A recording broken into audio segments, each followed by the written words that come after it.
Thank you very much. We'd be glad to, I'm sure. You gave a few timelines with regard to the upcoming legislative session. Was there also a timeline regarding the strategic plan? No, I think on your own timeline, we are moving forward on that plan each and every day. And so whenever you all have an opportunity to review and reflect, I'd welcome hearing from you. Wonderful. Thank you. Thank Thank you you. very much. Luke, I see your hand up. Hello, I didn't properly introduce myself at the beginning.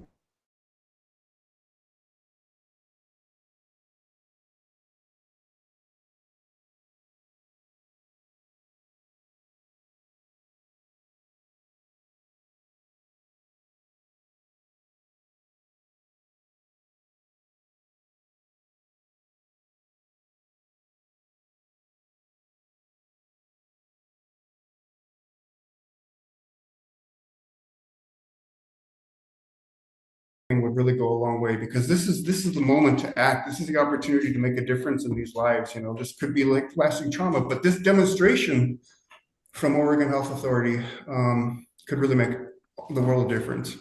Thank you. Thanks, Luke. Thank you, Luke. We are at time with Dr. Hathi. Dr. Hathi, would you like to say anything in closing?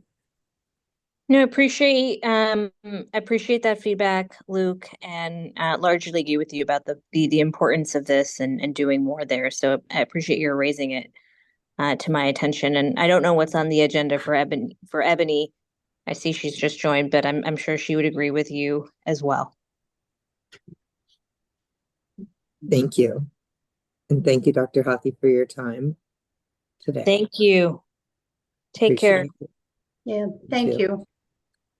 And welcome, Ebony. Hi. Hello, can everyone hear me okay? We can. Okay, great. So I believe you're here to talk about our membership selection process. Yeah, so I'm here specifically to speak to, I know that this has been somewhat of kind of a standing question for quite some time that we've been working to explore in guidance with DOJ, Department of Justice. And so essentially I'm here to speak specifically to the question on whether or not we can move forward with grandfathering. And so, my answer is pretty straightforward based on just the rules and what's possible. Unfortunately, we are not going to be able to allow grandfathering. And, I know that is tough. I do want to recognize, the benefit of being able to have, that knowledge and perspective. I also want to recognize too that, sometimes depending on, the number of members who are able to attend, that can also then kind of impact quorums and things like that. But, it did take a while, just because we really wanted to make sure that we were doing our due diligence. And Shannon O'Fallon is here, who is our head representative from DOJ that, can answer any kind of questions within kind of the legal realm around rules, because she'll be able to kind of speak to that better than I, just in case. But just wanted to let everyone know where we landed. Rhea? I had a question in the chat just to clarify. Are we talking about the 2-term limits for OCAC? I'm not sure what the hoping to extend issue is that we're dealing with right now. Do you want me to address that? Hi everyone. Nice to see some of you again. Shannon O'Fallon, she, her pronouns from the Oregon Department of Justice. Right, so the current rules that apply to this committee say that you can have 2 3-year terms. But it's just those 2 3-year terms, right? And there's nothing in the rules that would say that, for certain folks that were on the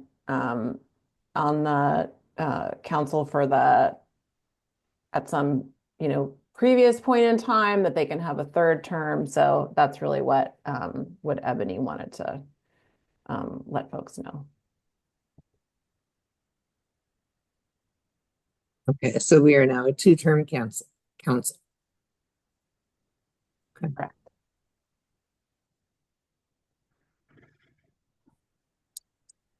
And if we leave, if we're on the council, we leave, can we reapply at some point? Can we come back? I think you can. I haven't advised on that particular point, but off the top of my head, I'm not seeing anything in the statute or the rule that would prevent that. Whether or not you would get appointed again is another question, but I don't Right. think that you would be prohibited from reapplying. Thank Great, you. thanks. And Drake, I see your hand up. Yes, the rulemaking process had some glitches to it.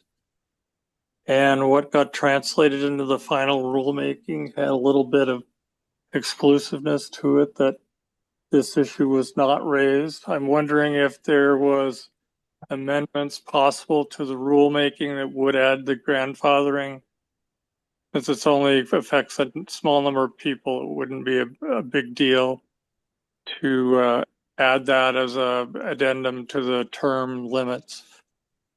And the other thing is that the rulemaking itself was handled by the ORR, and they may have had their own reasons, but the council itself voted to actually extend. They actually have a policy in place that the grandfathering should take place, and that's been a recommendation, standing recommendation since the middle of summer, I believe in the middle of July.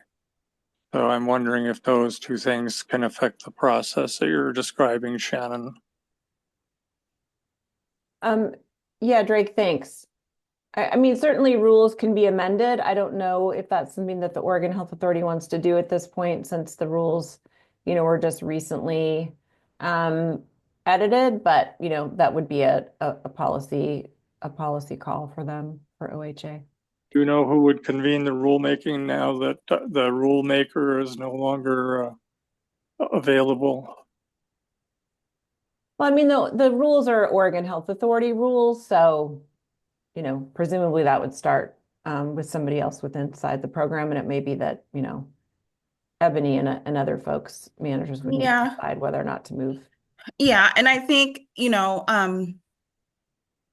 what I will say to that is, just again, and I know that a lot of, kind of this response is technical. And so I think first and foremost, it's important that we have to operate within kind of our authority, and one of the things that I have tried to work to make sure that I understand is, what is the authority of OCAC? What's the authority of ORR, which translates to OHA? And just to be fully transparent, I have not thought about, I don't have an answer today on whether or not we would move forward with the policy decision to amend the rules. First and foremost, I think the one thing I will just say is that and I'm sure that many of y'all know this, but there's a number of advisory bodies and councils within OHA. And one of the things that we have really worked to try to be intentional about is really making sure that that we have a level of parity. My priority is also to really make sure that, we are prioritizing our advisory bodies and councils, that are informed by folks with lived and living experience and peers. But, just from my initial kind of thought, I also am a believer that what we do for one, we have to do for all. And from just being fully transparent and just saying without having an opportunity to, really kind of unpack whether or not we would move forward with an amendment, that's where my mind goes. So. Thank you. And Tiana, I see your hand up. Thank you, Molly. You guys may have answered this already, but for someone that's interested in a future seat or membership, I wanted to know, when does this take place? Does it kind of wipe out clean if people aren't able to continue the term and they start over? What exactly does that look like, and when does this take place? Each council member has their own term from the time that they started, is when the clock starts. So we rotate through. There's not a cutoff date. Okay, so if you've already started and that 2-year mark hits, or is it 3-year? So it's 2 3-year terms. 2, 3. Okay. Yeah, and so everyone who's here is in either their first, second, or some of them are third term. We used to have 3 terms, and that recently changed to being 2 terms. Luke, I see your hand up. Thank you. Mm-hmm. Just a quick point of order. I haven't heard anybody mention this yet, but we're also wondering about the representation for the community where I reside now at Oregon State Hospital, and whether we're going to not have a representative of this community for a little while until we're able to get our membership application process back in place and be able to accept new members again. So there's that big question in the air, like what's going to happen? So that question specifically is, Luke is about to sunset off of the council, and is the representation from inside Oregon State Hospital.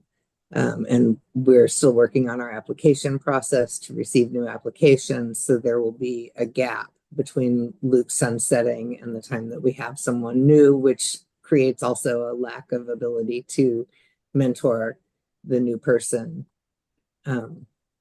So I think that's the concern that Luke is bringing up.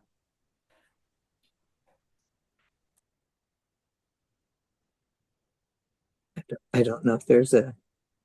I mean, Well, this is Shannon again. The statute leaves it to the council, right, to make recommendations to OHA about appointments. So, I mean, I think it starts there sort of with you. I don't have any insight into the application process and where that's at. But I think that right, the director or the director's designee needs to make appointments based on the recommendations provided by OCAC. And the other thing that I would just add, and again, happy to think about this offline too, is I wonder, what the feasibility is of some kind of offline orientation and onboarding potentially as well. Is just an additional tool, just trying to be as creative as possible. JD? Yeah, I just wanted to put in there that we have been working on the enriching of the mentor binder, and that if we do get to the point where that's ready to be put into place and mentorship is possible, we want to make sure that we get a block chunk of hours approved offline, and still get the stipend for that mentoring. Does that make any sense?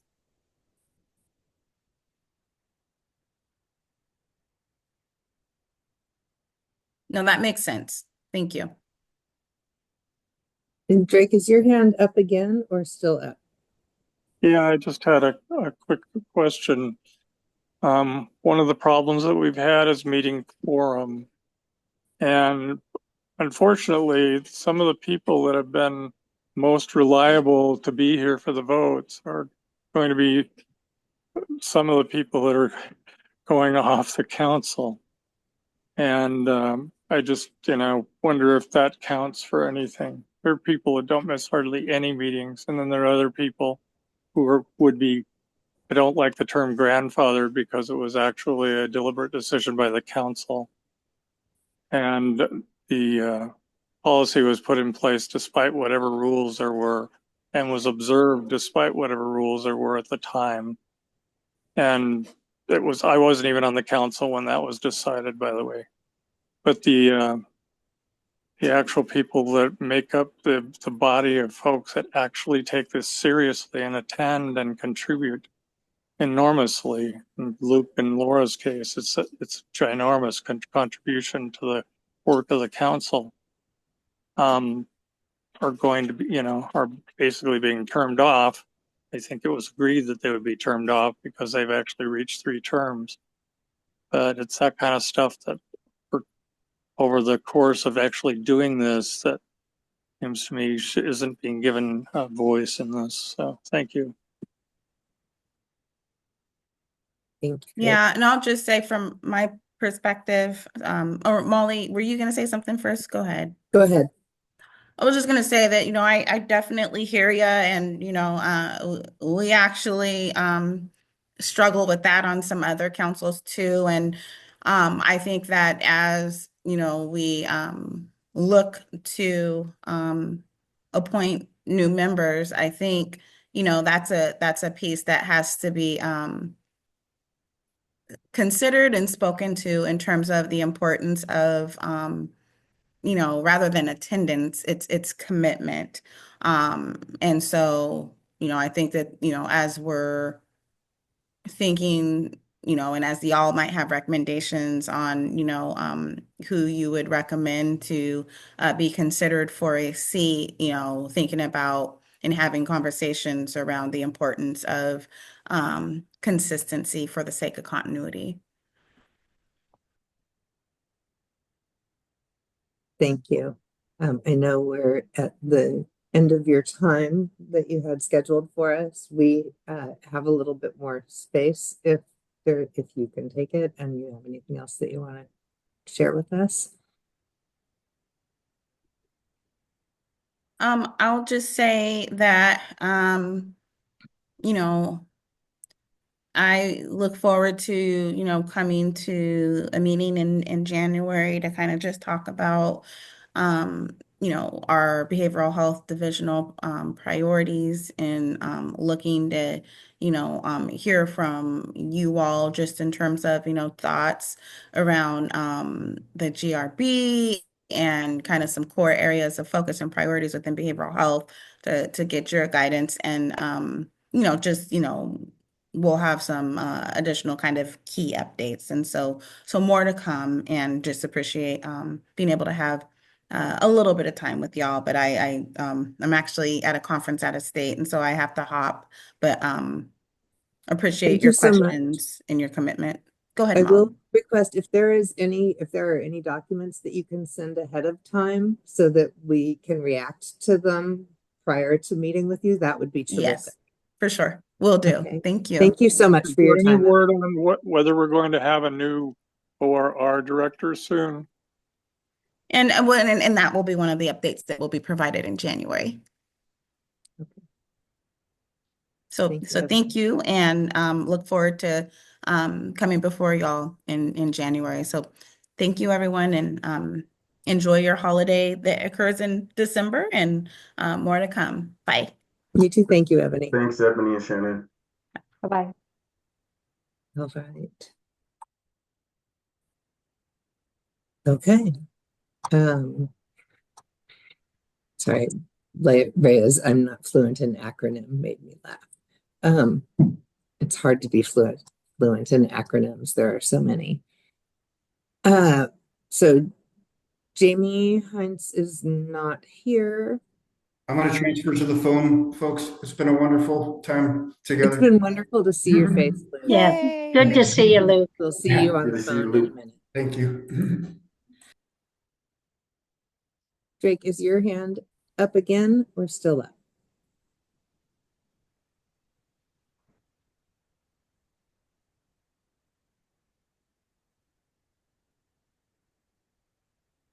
Drake, was your hand up again or still up? I'm going to vote for still up. All right. So Jamie is not here, so we can move. I don't know if we're waiting for Dr. Daniel Fisher. Do we Move into currently have talking quorum, about. Holly? Pardon? Go ahead. Do we currently have quorum? 1, 2, 3, 4, 5, 6. It's like we have 8. Yep, I count 8. So no. I think we need to get to 11. Where did Isaiah go? I Isaiah can't see. has a final. He said he Oh, would I come missed back that. Sorry. after his final. So Isaiah said he would come back after his final.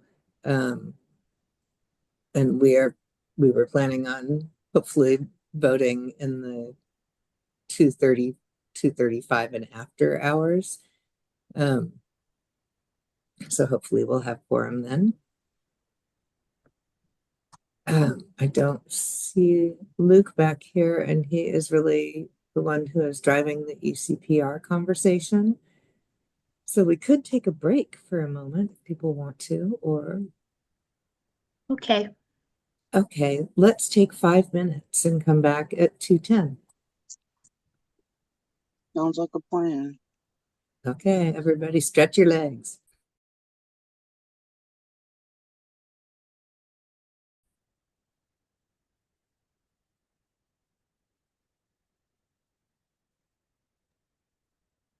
Hello, everyone. I just wanted to note briefly that Dr. Fisher has joined us, and just to let you know, we are on a short break right now. So just a little update. Thank you so much. We will resume shortly. Kendall, can I ask a quick question? Is Isra out of office? Because I noticed we're getting some email and some maybe not email. Yes, Isra is out of the office until the end of January, so we have are distributing her workload between the ORR for coverage. Okay, thank you. So we should look for email probably from Maria or someone else. That's correct. Yep. All right, thank you.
Hi, Luke.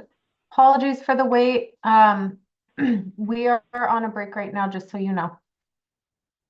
We'll be resuming shortly, and we have Dr. Fisher here as well. So. Oh, thank you. Okay. Mhm. Didn't hear anything. I was wondering what was going on. Yeah, I wanted to just let you know. Okay, we'll resume shortly. Hi, Dan. Thank you. Welcome. Hello, thank you.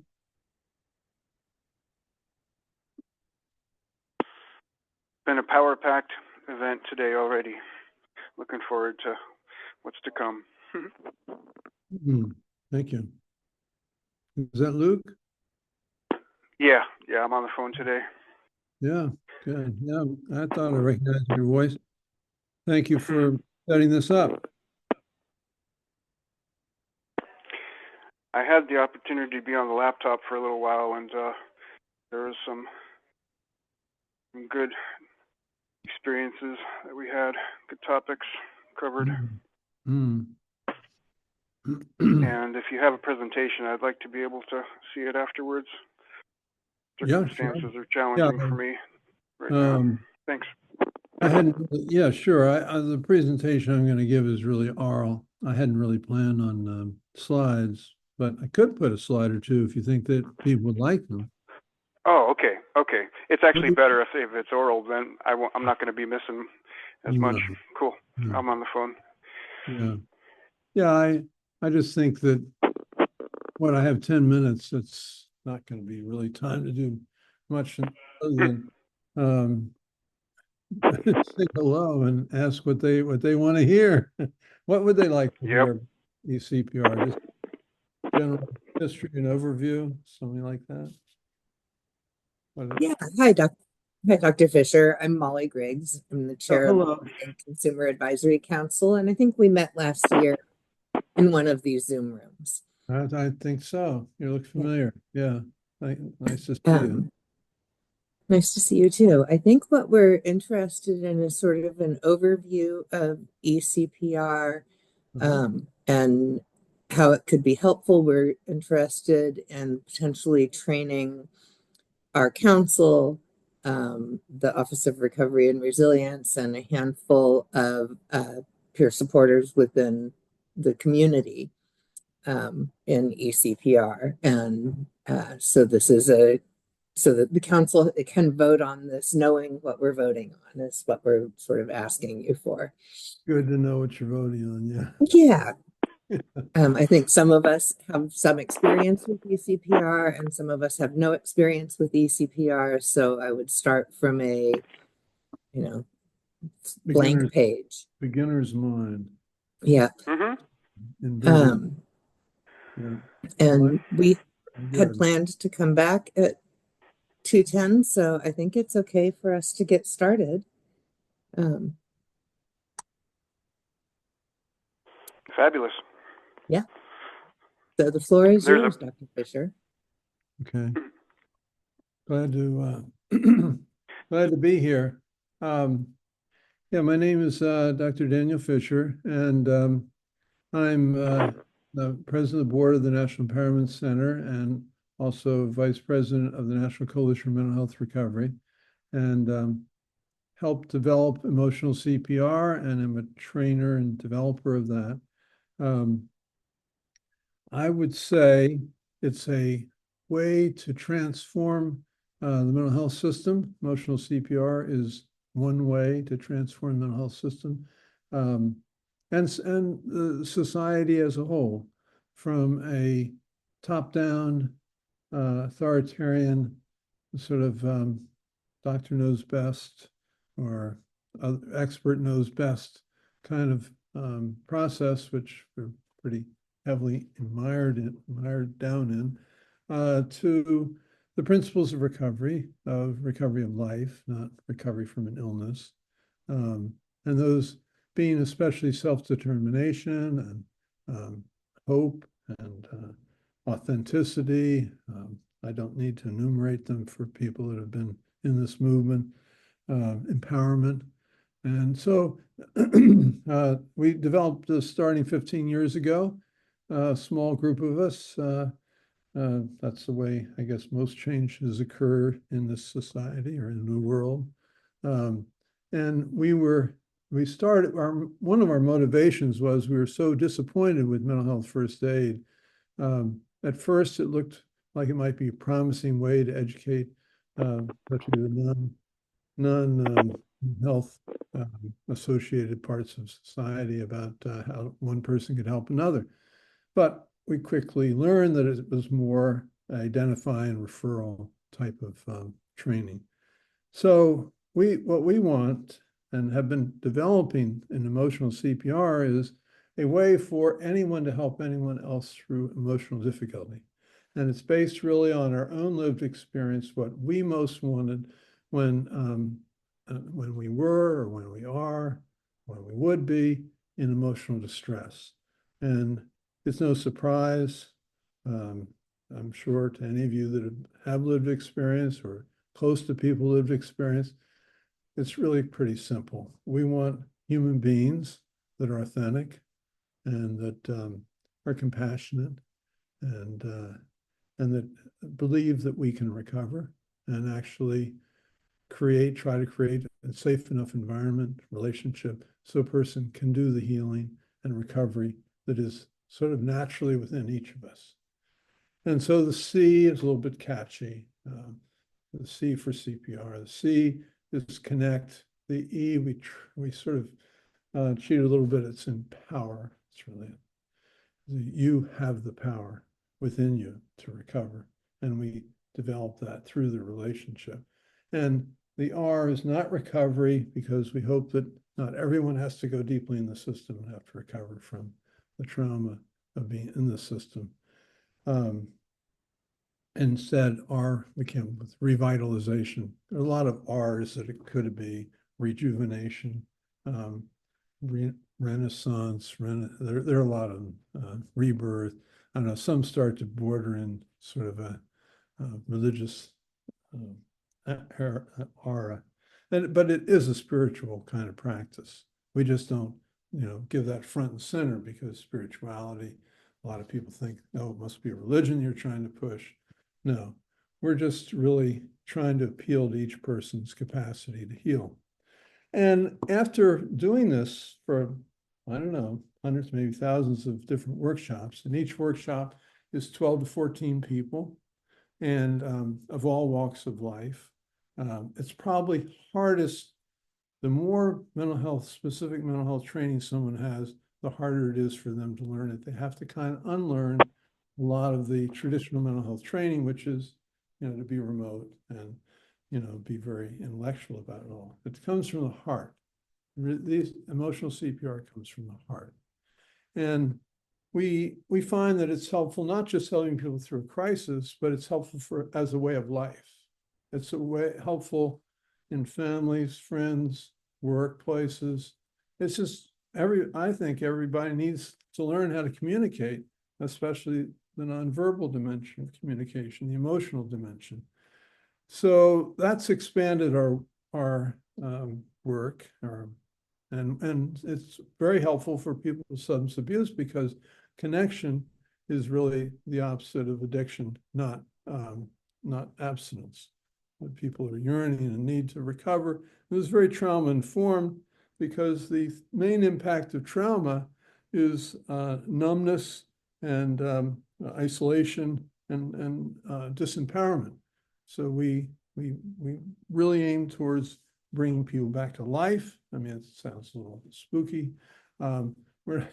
We are the land of robots. We don't need to make robots, it seems to me. We already have constructed a large number of us into robots. That was my delusion when I was 25 years old that landed me in a psych hospital. I was sure already it had happened. That was even before AI. We've sort of condensed all that we've learned in many, as I say, many of these trainings. I call it training in parentheses. They're really, training's not an adequate word. They are experiential. Anyone that signs up for this needs to be prepared to share something. We try to do it very safely at each person's pace. People are not, required to open up any more than they feel comfortable, but it's always encouraged to share something that's authentic to yourself, because otherwise the learning is not generalizable. I think to have generalizable learning, it has to be embodied within you. So we don't have a cookbook. We don't have, we have something called a resource book. We have another book that just came out, hot off the press, entitled very imaginatively, Emotional CPR. A nice painting by one of our trainers, and probably contributions by 30 different trainers in this book, their own experience, the history of it. I think it's pretty good. So I'm not going to give like, this is the way we exactly do it, because I wouldn't do it justice. But we do have 7 intentions, we call them. As I say, it's not a cookbook. It's not like you have to follow these, but they're just ideas to keep in mind when you're helping someone else. And the first one is, I will connect through my feelings first and respect the person that I'm assisting as equally human. And I will listen, I will watch, and I will also listen with my heart, especially listen with my heart. Heart first, head second. So we're trying to reverse the usual procedure. Second intention is, I will hold a space for my first feelings. So I'm assisting someone. I have a lot of feelings that come up when I'm with them. I won't suppress them. I'll be aware of them, and I'll make space for them. I won't react to them, but I will be aware. And often when we're assisting someone else, we might get anxious. We might get fearful. Someone says, and I understand this, if someone, especially years ago before we had so much AI, said, oh, really, everybody's a robot, and didn't say like a robot, I might be, quite distressed. And actually, that's when people try to fix other people, is when they feel distressed themselves. And we say, wait, but then give them an authentic response. That's kind of scary. Or not, I'm overwhelmed by it, but I have a response to that. Or someone died in your family, that makes me sad. I'm sorry to hear that. And maybe a tear might come to my eye, but I'm not going to make it my issue. I'm going to just say, I'm a human being too, and you can now express more of your feelings. And then what we say at that point is, just be with the person. Don't try to fix them, judge them, set up a plan for them, diagnose them. It's just, you could take a checklist of almost everything that's done often by the mental health system and just try to put that aside. At some point down the line, I might say to somebody, for insurance purposes, if I'm in a counseling position, I may need to, describe your condition, but I'm not doing that right now. I want to get to know you. And then the 5th intention is, I don't know what's best for you, but we'll explore the unknown together. And, that's a paradox. People, when they hear that, some people are like, you're the doctor, why don't you know what to do? I say, you have the capacity within you. You know what to do, but I'm not abandoning you. I'm not just saying, here, you're on your own, good luck. I'm saying, I'll be with you, but beside you, with you. I will not be doing it for you. And then the last intention is that we will experience expanded life. We, both the person assisting and the person gaining assistance, we will be able to have expanded life here in the present moment by embodying some of the feelings that we hadn't been able to embody before. That's, I think, as much as I can share in 10 minutes. I'm open to a couple of questions or dialogues that people would like, if there's time for that. Yes. Can I get in line? This is Luke. Yeah, Luke, you can be first. Okay. Thanks, Dan. That was really inspiring and very heartful.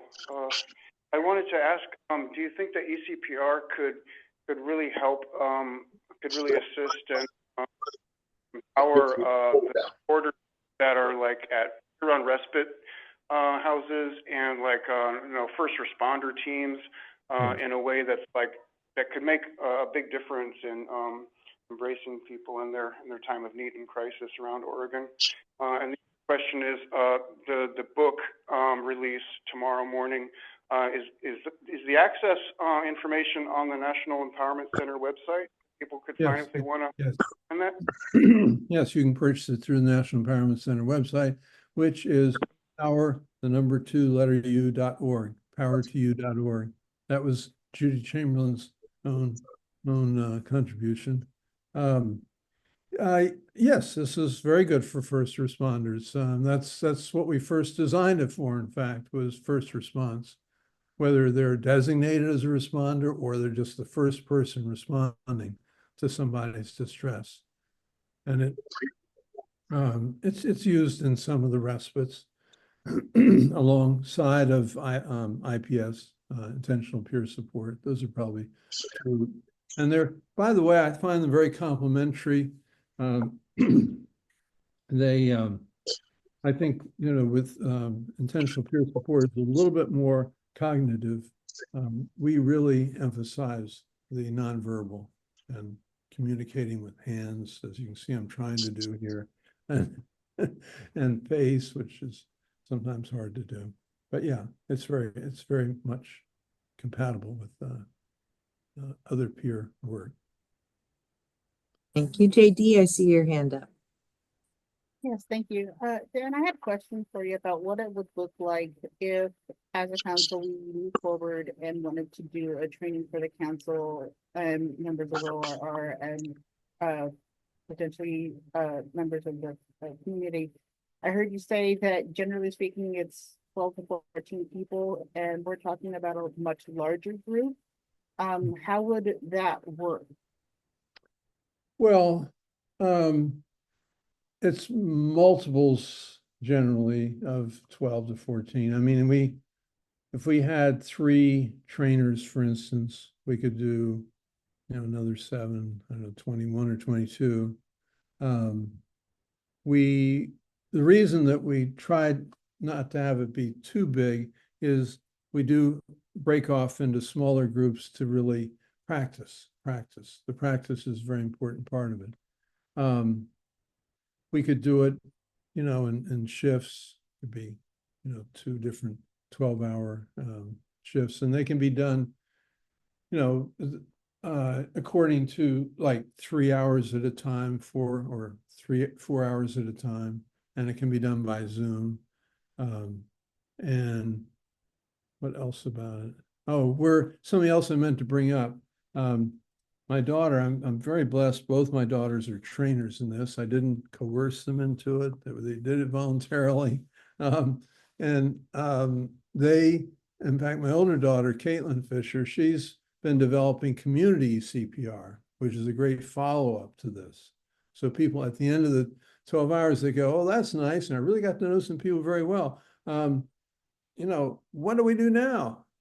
And it's sort of like it's a community of practice on a monthly basis that sometimes comes up spontaneously. It's best if you can plan at the beginning and say, and there is costs involved. We'll employ one of these trainers. They charge maybe $100 an hour. So as a follow-up, they might be $200 for a 2-hour follow-up on a monthly basis. And of course, there are less expenses when we do Zoom. When we have to fly places, it's expensive. And unfortunately, there are no trainers in Oregon yet. We've had little forays, and I don't understand because you have such a richness of peers there. But sorry, Daniel, I wanted to clarify. My name's Tiana. I am a trainer, new to the team as of this year, and I am in Oregon. And then there's one more that I am bringing in into the training. Wonderful. What's your name again? Tiana, Teana.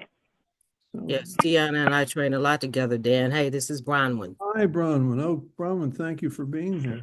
Yeah, Tiana and Yay! I do a lot of training together.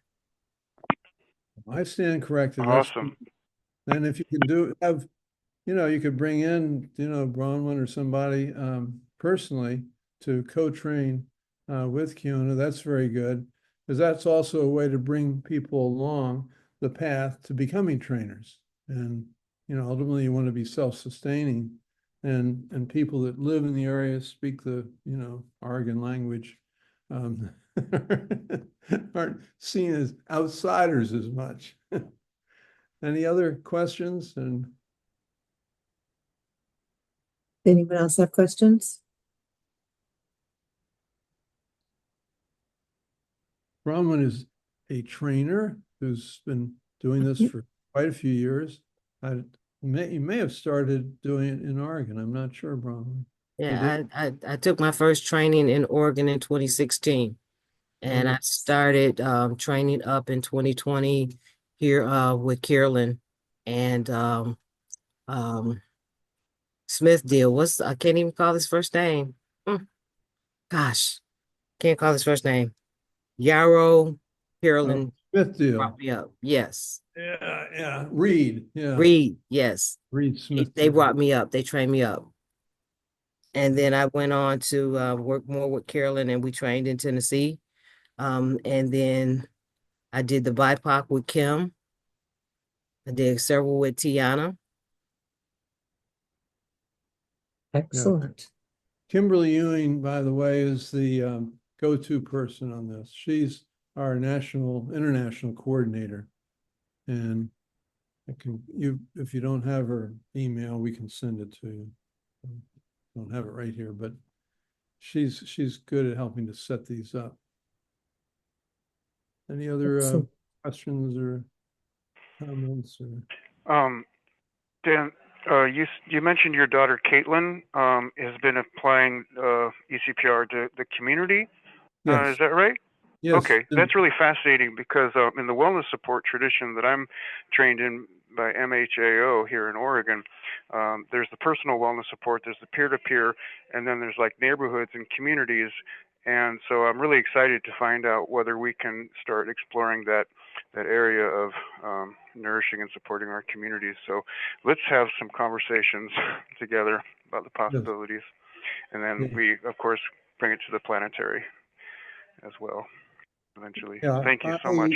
You're welcome. I was hopeful that Caitlin could be on the call. She's actually in Germany right now, and but she's moved to Massachusetts, and it was in Berlin that she set up these community meetings, sort of on on a weekly basis. So we'll talk more about that. Yeah, your co-founder Lauren Spiro wrote some great articles about how we can apply this to the planetary scale too. So we're approaching that great discovery. Thank you. Yes. Cheers. Thank you so much. We're running close to our time. Are there any other questions for Dr. Fisher or Bronwyn or Tiana? Dan. Okay, Dan. Yeah, any other? Okay. Well, thank you so much for your time today. I appreciate you coming yours. and explaining ECPR to us. And any further questions, just give me a call, send me an email. And I'm glad to, be available. So thank you. Bye-bye. Thank you, Bronwyn, and thank you, Tiana, for being here. See you tomorrow. We took our break already, so we're not going to do that. We will take these last 2 minutes for the public comment that we have not yet gotten, if anyone has public comment. Notice we've had people in and out. Okay. How close are we to quorum? 1, 2, 3, 4, 5, 6, 7, 8, 9, 10. We're one away. With the new ruling on only a two-term limit, are we I really can't, one away? I can't hear you, JD. Can you hear me now? Yes, that's better. Okay, I was just curious because of the ruling that we heard earlier about the two-term limit. Do we need to have 11 for quorum, or do we have a different number? I don't know. Who would be able to answer that question?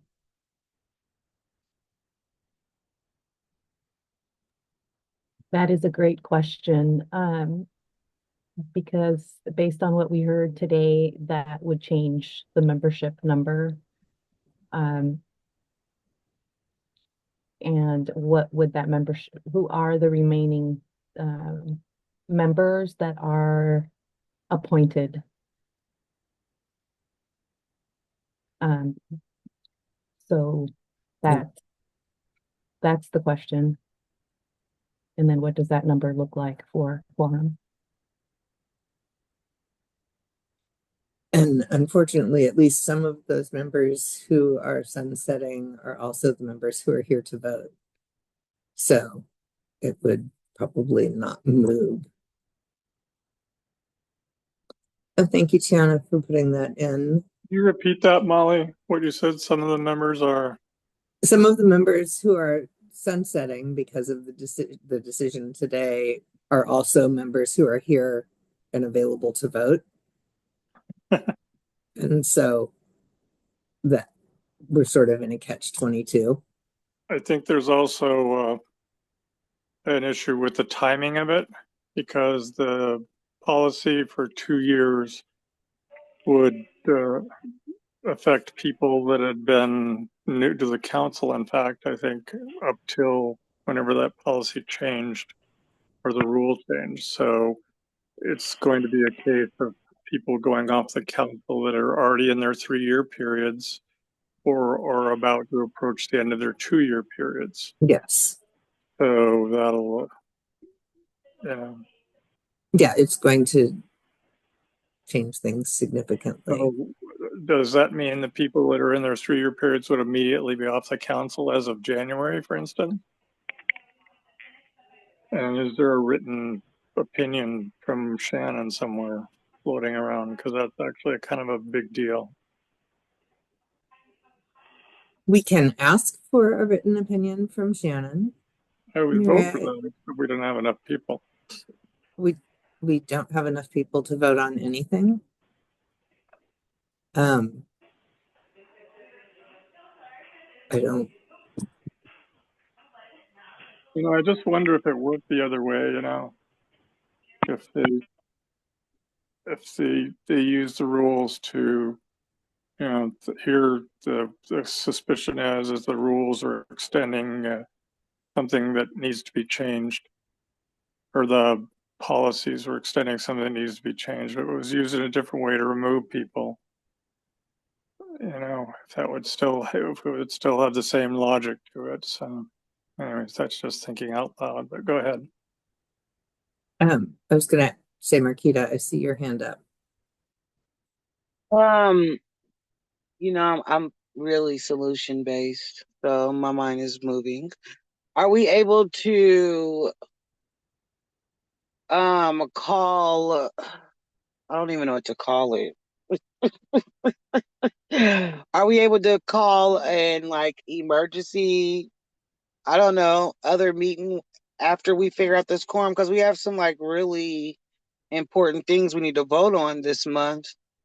We really do. But we need to figure out this quorum, and we need to kind of figure that out. And then, but I don't know if we're able to. Are we able to call another emergency voting full council meeting, or what does that look like? We've been able to call special meetings in the past, so there is precedence for that, Marquita. Can you take him out for a minute? That's where my mind is going around this, because I feel like we need to take a moment and pause and reset, figure out our numbers, figure out what quorum looks like. then, reschedule according to everyone's schedule before this month is out, this year is out. Wow. And so we can vote on these things. There's some things that, because we really need this application, like yesterday. Especially with a lot of people going to be leaving. This is, yeah. So I don't want to waste anyone's time.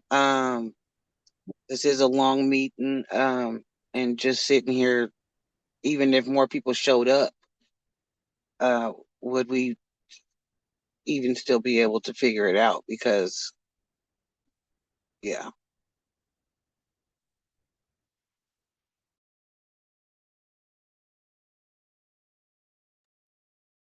Molly, you're on mute. Go ahead, JD. Thank you.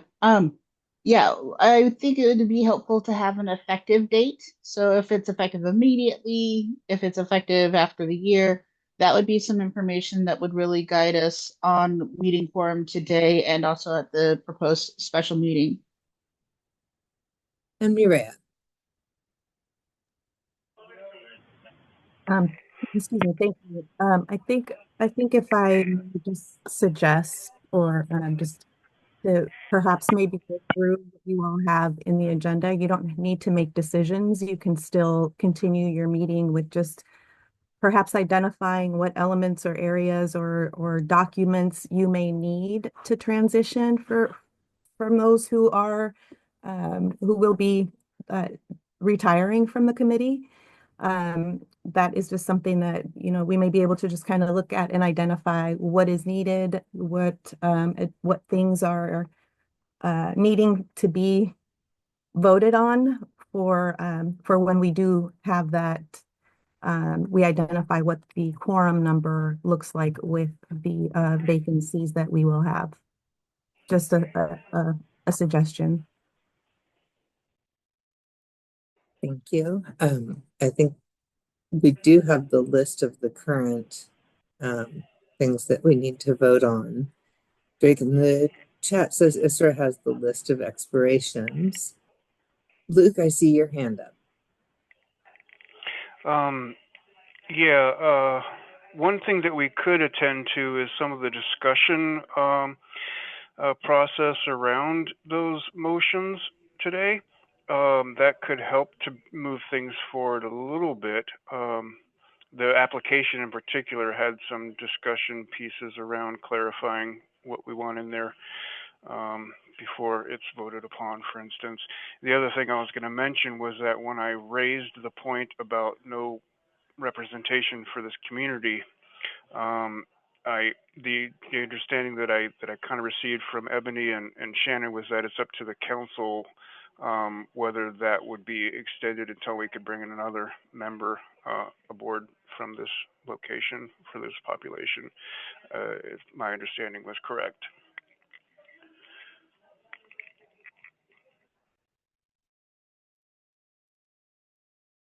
Then there is also the mentoring subject that was addressed. Thank you. And Drake, I see your hand up. Yeah, the way that the approval of the grandfathering, the extension, the application of the old rule that the council came up with, the way that came up was that by doing the cutoff, it would gut the ability to either have quorum or have enough experienced members of the council to have much continuity. It would literally kind of shut down the smooth transition to either another rule base or, a bunch of new people coming onto the council. And I'm just wondering if there's, something that's being missed here, because this seems kind of like it's based on, when people do things by the rules, I usually find it's because they don't want to do something and they use the rules as a reason not to, rather than take into account the councils as an entity. There may be people on the council that don't like the people that are left that are for this. And for all I know, those are the people that were on the rules committee. But the other part of this is that the council has been doing work for years and it has something continuity to it. And the people that are new on the council kind of came on board and said, "Hey, what is this?" And the whole thing's been suddenly remade by people that really don't have any grounding in how the whole process is shaken out over the years. And we are in statute as supposedly controlling our own membership. It's a really important thing because in this particular case, we've expressed how our membership could be configured. And at the same time, the state has come in and said, no, you can't do that. And that seems to be contrary to the spirit of the statute. And that was one of the things we were trying to protect, our ability to decide for ourselves what happens to us.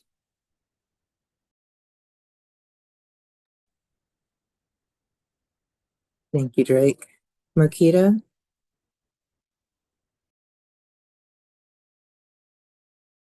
I just shared the Google Sheet with you, Molly, that has the list of appointment dates.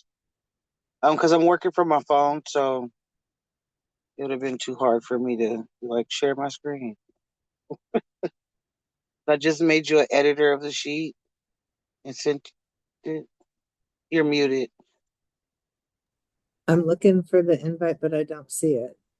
I think it's sent to your Cascadia. Yeah, I don't see it yet. Okay. It only requires 72 hours to call a meeting, by the way. You said 72 hours, Drake? Yeah, that's the normal notification time if I remember correctly.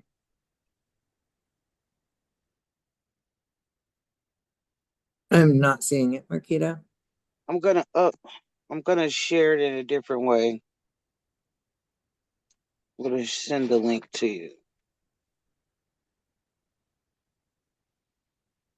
I'm gonna actually send it in the full council email. I think this is it.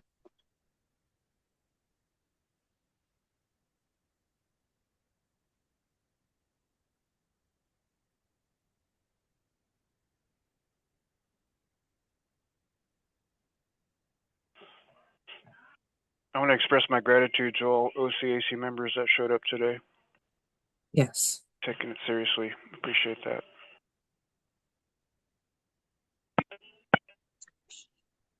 I'm still not seeing anything, Marquita. Maybe share it with someone besides me.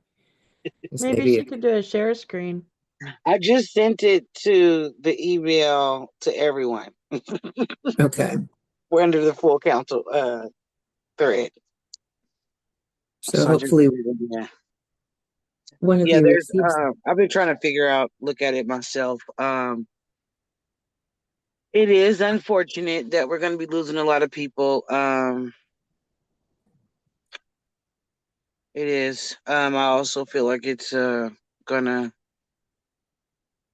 refresh OCAC and make it more diverse as well. It's gonna open up that door for more diversity. So I can see this now. Okay, perfect. Do we want to share it? Do I want to share screen? Or do we? Yes. If that's what we're doing, yeah. I just wanted to give access to it. I know it was mentioned, but that's this will just give. Yeah, that's the list that someone was talking about in the chat. So if you can all see this, this is the list, and the ones in yellow are the ones, that are sunsetting in the upcoming or have sunsetted.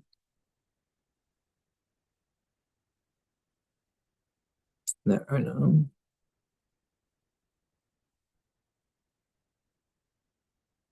And 3 of us are going to reach our second term in February. So that gives us an idea of what that looks like. We have 6 members who would be departing before February, and 3 who would be entering their second term.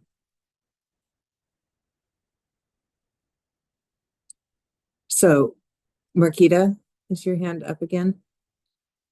No, I'm lowering it. Apologies. Okay. So we still do not have quorum.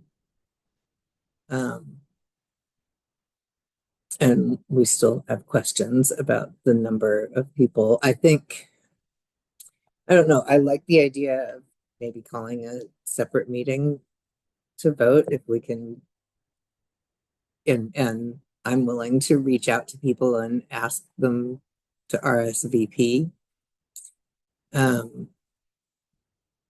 Yes, Drake points out we already had a large number of spots becoming vacant. Mandatory retirement would make that the majority of the council. I'm hoping that we aren't mandatory retiring anyone prior to the date that we have out here. Crisis point. Crisis point? Yeah, yeah. You mean we're at a crisis point? Yeah, yeah, there's no denying that. Yeah.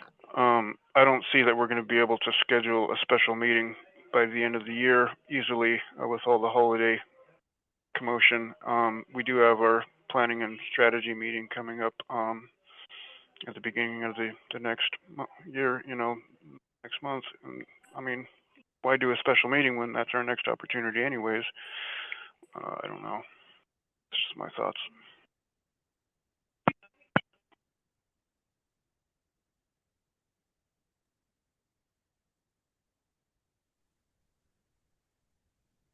Steve, I see your hand up. Thank you. I was just wondering, could someone clarify for me the time frame they're talking about exactly? So I think we just heard from Shannon that we're not going to have 3-year terms. So if you were appointed under a 3-year or three-year terms, that has been cut to 2-year terms. And that is solid, and we cannot extend anyone's term, is what Shannon has said. Thank you. I just missed the details of it. I wasn't sure exactly what it was. So 2-year terms is the map. 2 3-year terms. Yeah. Oh, 2 3-year terms. Okay. Yeah. So we used to be 3 3-year terms, and now we're 2 3-year terms. And we had asked to extend people's membership for various reasons, and the answer was pretty much no. Marquita? Okay, thank you for clarifying that. Thank you. Yeah. Marquita, I see your hand up, and then JD after Marquita.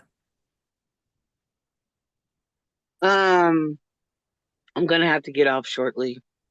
But if we are gonna do a special meeting before the holiday week hits, I will make time for it to be there so we could get some of the voting things done and out the way before the end of the year.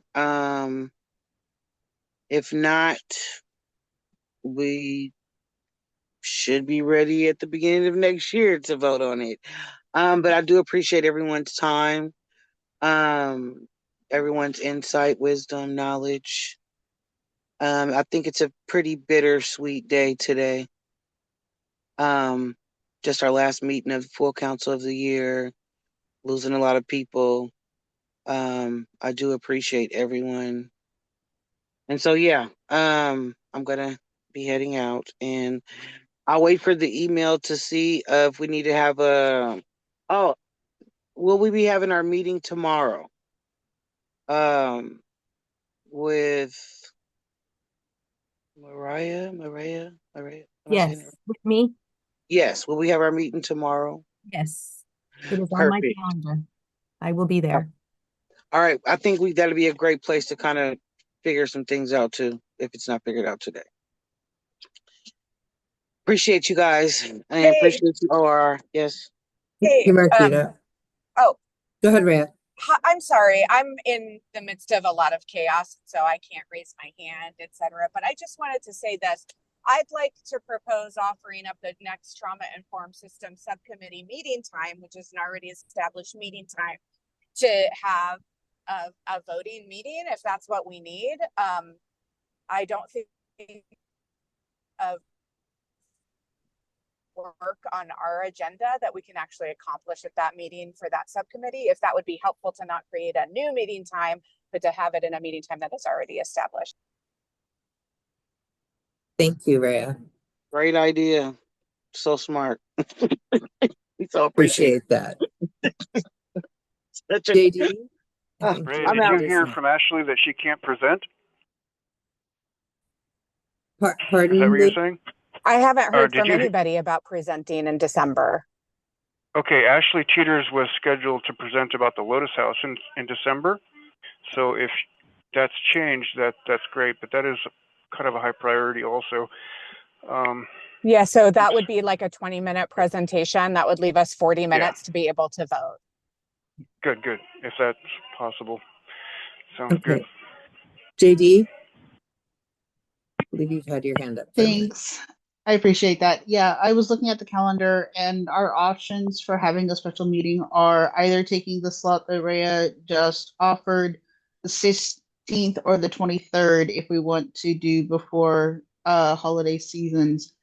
I would like to recommend that we send an email with those 3 time slots out to everybody, and what we can get the most response to be the special meeting.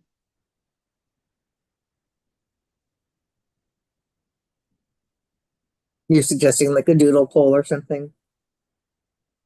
Yeah, and those 3 time slots, the 16th, the 23rd, which are both Mondays, if I'm seeing it correctly, and then the 17th. Time slot, the Because 17th. we moved it up because of I believe so, holiday. yeah, because yeah.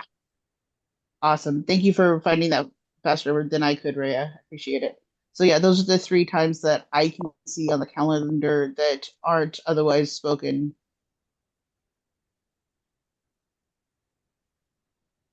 And can we ask that the ORR send out that request? Is the ORR able to send out some kind of scheduling poll to help us get this voting on the schedule? Sure, we can do that, Molly. That would be terrific if you could do that right away so that we can lock that in. That would be very helpful. On the poll, can we have it so it's first choice, second choice, third choice? But it should be clear if somebody can't make it. So Right. That's also true. Having a none of these work for me box. doodle polls usually have, yes, I can do it. I can make it work if I have to, and no, I can't do it. Yeah. Thank you. I'm not used to working with that program.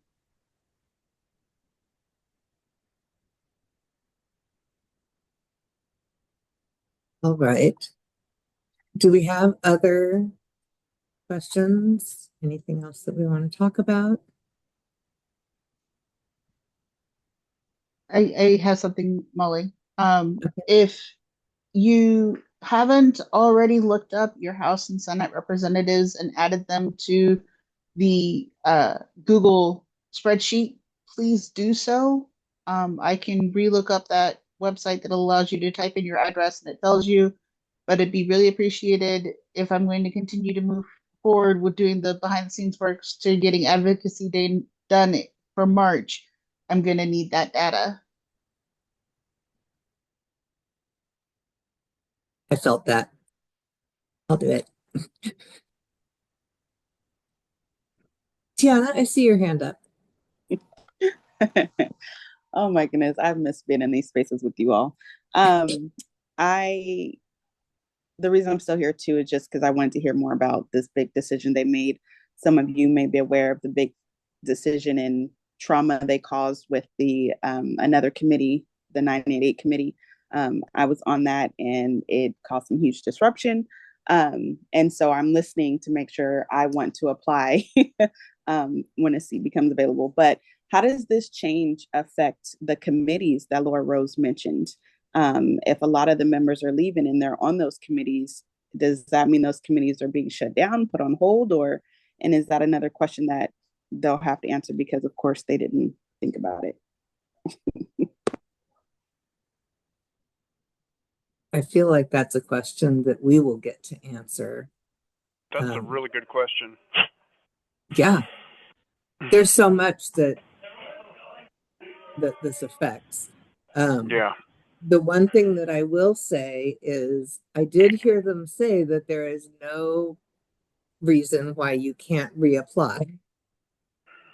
So for anyone who is sunsetting, who is willing to reapply, as soon as we can get an application voted on, we could do that. Can I say something too, Molly? Yes, please. Thank you. I'm so sorry that I have to just butt in without raising a hand, but I just want to take a moment to be a hype girl for just a sec and say, like, the people that are leaving the council, I can't even begin to express my gratitude and appreciation for them and all the work that they've done and will continue to do in other capacities. But I also just want to say, like, our new members are nothing to, what's the term that I'm looking for? We're not too shabby, okay? And we got a lot of ideas and we got a lot of great energy and we're going to be okay. And we're going to come up with some really amazing projects to keep going forward. And we're actually going to be able to figure out how to make this council even stronger, even better, because that's just the kind of people that are going to remain on the council too. So I just want to like kind of remove a little bit of the, oh my gosh, this terrible. It's like, it's a change point. Ray, you're cutting and out. We're disappointed at some things. And also, I think we acknowledge that, like, oh, I'm really awesome. And I think that I just want to encourage us to, like, not get too down. We can make stuff happen too. Okay, bye. Thank you, Rhea. Anyone else?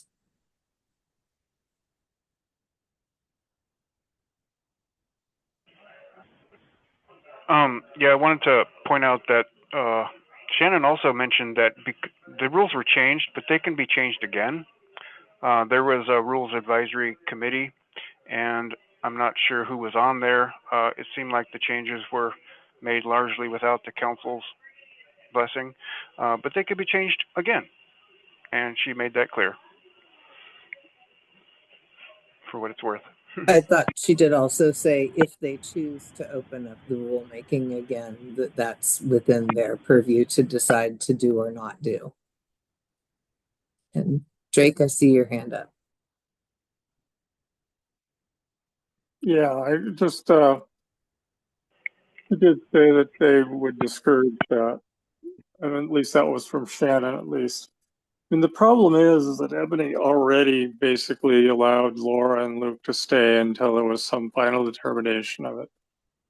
And it isn't like we're breaking some hard and fast rule that the state has. The state has discretion. What they're choosing to do is not exercise that discretion. And the other part of it is that that the whole way of people terming off, you're going to have a bunch of people that term off immediately that are 3 year. And then I think like right in the middle of it, I'm going to term off right in the middle of the legislative session, which totally torpedoes my ability to work at what I do in the council. And, there's just a bunch of stuff like that. And it's not so much the matter of the council not doing work. It's just, there's not going to be enough people think about the application process and how long it took us to place 3 or 4 or 5 people each time. It took a year for each process to go through it and not go through all the applications. We can actually make a policy that selects, people that want to stay and re-elect them because we have that power to to determine the selection process. We don't have a policy to approve people, but we actually have in statute the selection process belongs to us. So we can pretty much configure it however we want to elect people to do that. Like if everybody wants Luke to stay on until they can select him as a member with the caveat that he stays on until we have another person from the hospital. Same thing with anybody else. And I would feel better if I wasn't affected by this, but I also feel like there is kind of a political sea change going on that is kind of at the base of all this, that even though we've been given this empowerment, at the same time, we've also been told that we're not really allowed to do what we want again. And that happened before. So Yeah, that's what it feels like to me also.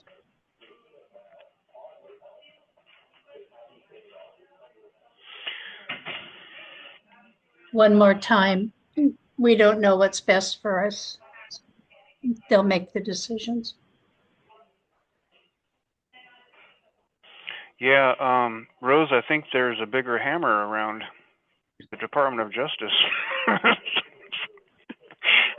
I need to meet those people. And it is Bringing in from the the big guns. Department of Justice, by the way. Pardon, Drake? And from the Department of Shannon is the Department of Justice assigned Yes. to the division. Yeah.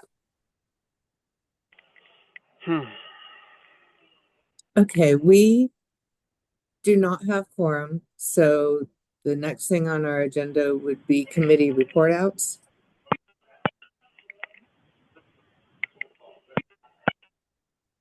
Drake, your hand is up. I can just do my report out for the legislative committee. Thank you. All right. The legislative committee basically, I think we added one more thing to the potential agenda items to take up with yet another special meeting, which was authorized and needed to come here for a vote, or was going to be notifying people here for a vote or a notice. I'm not sure which it was off the top of my head. I don't have my minutes. Anyways, the three things that we'll take to the legislature are the remand or the reimbursements, which would be turned into the same as the legislature. The other is the prior authorization stuff that JD has come up with, which has some kind of final form now. And then the last one is the shopping around of the housing cards, which is a peripheral third rail type of suggestion to see if anybody's interested in any of those things with the legislative aids to people that are integral into the health committees. And that's pretty much it. There should be a special meeting though, and I encourage people to attend it because we will actually have somebody from the legislature talking to us, which at this point, after having the Department of Justice show up today, feels like they're more somebody we can talk to than everybody else. So the people on our side. So if there's anybody that has any interest in talking to Nos's, I don't know how to pronounce his name, aide, or to Gelser, their aide, those are big time advocates in the legislature. Please attend that meeting. It will be to be announced. So, and it's coming up before the legislature starts. Thank you, Drake. Would another committee like to report out?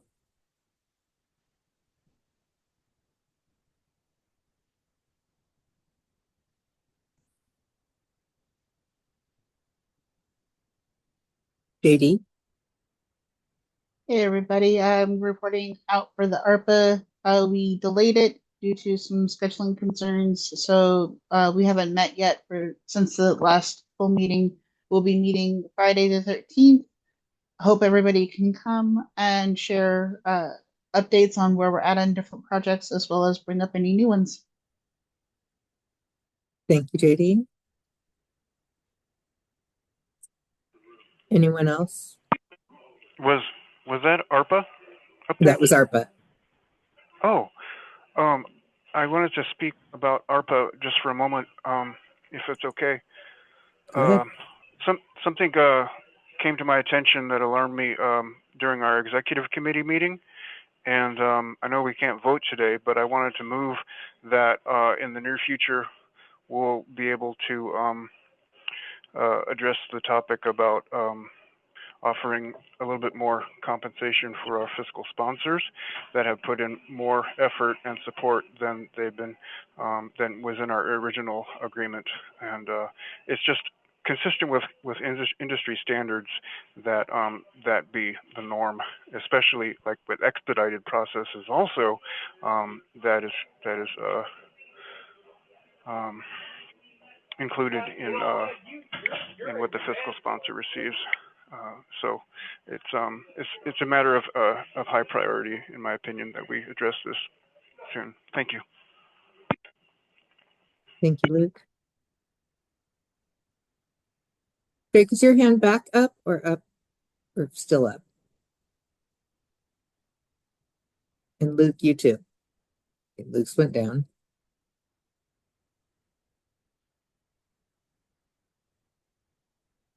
Rhea, are you able to talk about trauma-informed systems?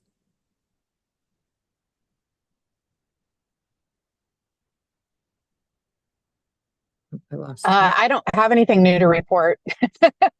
Okay. We're still, can we do gift cards? How can we do gift cards? Can I have access to the Survey Monkey? I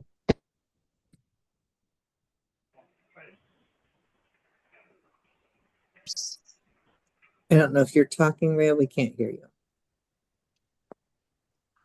Yeah, I was talking, but I'm in a driving dead zone. You are. So I think we've only heard part of what you've said. Hey, can you hear me? Yes. Okay, Yeah. I'm in a dead zone. So sorry. I don't have anything to report. I'm waiting for more information so the PSRB project can continue. Thank you, Rhea. Could you hear that? Okay. We did. So sorry, Yeah. you guys. Okay. I don't think we have anyone. Do we have anyone here from development or DEIB or TTAC? JD. I'm not technically from development, but I have been working on the Reach In mentor binder. It's now, I think, 22 pages. Thank you to everyone who submitted their mentor profile. I would like to get profiles from everybody, even if they're not wanting to sign up to be a mentor, and it can go into a different section. Members of the council, who's who, if you would. I can resend out the format that's in later through. I can ask Maria to send that out to everybody. But I really do want to continue to work on this mentor binder so that we can get it to a printable form for whomever would like to have it in a non-digital form. It does include QR codes now to paperworks off the website. Some of the website paperwork is not up to date. Like one of the things where it talks about the stipend says the stipend is $50. It is not. So there are some updates that need to be done on the website that I've let Isra know a few of them, but of course Isra's not around right now. So I was curious who would be the touch person at ORR right now for looking at updated website links. I believe Maria is our contact for the ORR right now. Okay. Then when I see those problems, I will send them to Maria then. Okay. Thank you. Maria says thumbs up. All right. We don't have TTAC here. I think that is the end of our. Hello. Hello? There's some background noise. Sorry. I can Oh. give a report of Okay, the go PBS ahead. Media Kit. Okay. Yeah. So this is the formation of this committee was supposed to be for focusing on finishing up the peer delivered services media subcommittee, kit. But in our planning retreat, I think that the members included some other focuses as well. So the scope has expanded, and I wasn't prepared for that, but we adapted. So the focuses that we have now are some outreach stuff and the swag focus for you know supportive swag at like conferences and stuff as part of that, and then the outreach pieces with the media kit is another part of that.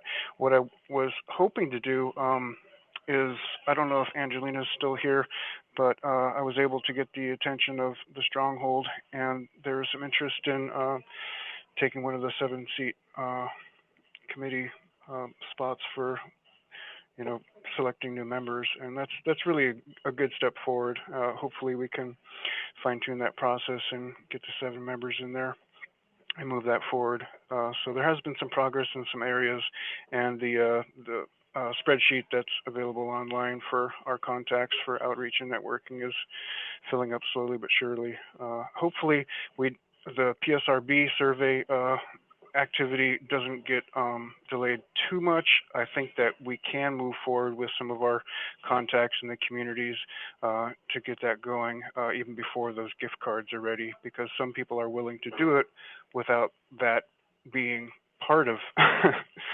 the equation. And so I want to keep this moving forward any way we can. So at your service, a pleasure. Thank you. Thank you so much, Luke.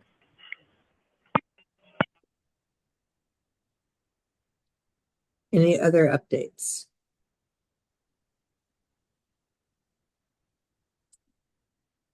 Let's move to public comment. Is there anyone from the public who would like to share now?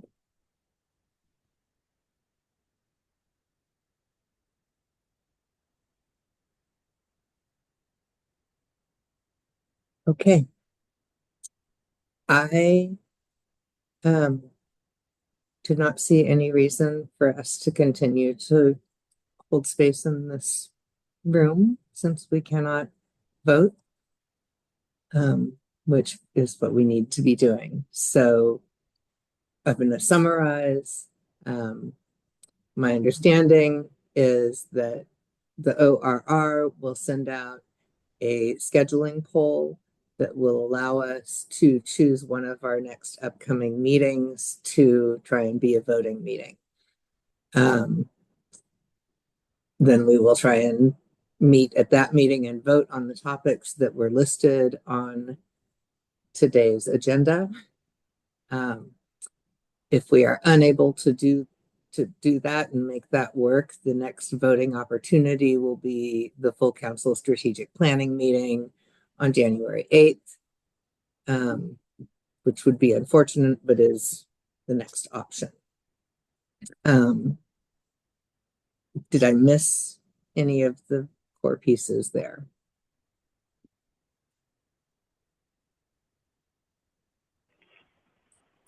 Okay. Sounds good. JD, I see your hand up. Gentle reminder to please do the House and Senate representatives, please do your mentor or member of the council profile. And please look over the headers so that we can make a decision on them next time. Thank you so much, JD. Mm-hmm. Anything else? Yay. Well, let's release ourselves back into the wild. Thanks for everybody showing up.